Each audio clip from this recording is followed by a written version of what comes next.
Hey, you cool cats and kittens. I'm doing the same activity you just did in the last section of your science activity. I tried to locate a soft salad in my house.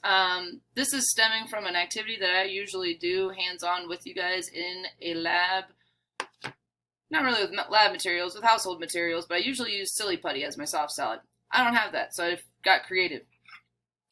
Welcome to my kitchen, by the way. This is me using my kitchen instead of a science lab. I decided a soft salad that I had in my refrigerator was cream cheese. Yes, it is the chive and onion variety, if you would like.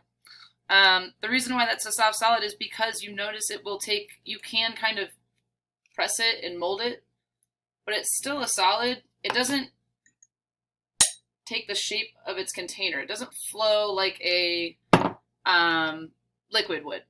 So that's why salads can be hard or soft, but a characteristic is that they don't necessarily take the shape of their container, if you probably have learned that in the past.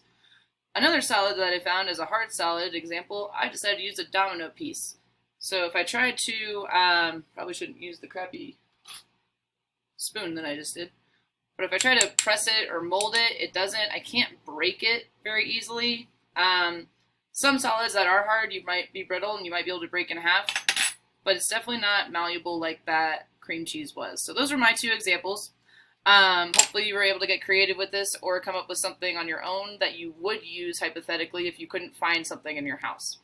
Okay? If you have any questions, feel free to reach out via phone or email. Have a good day and finish the rest of your science lesson.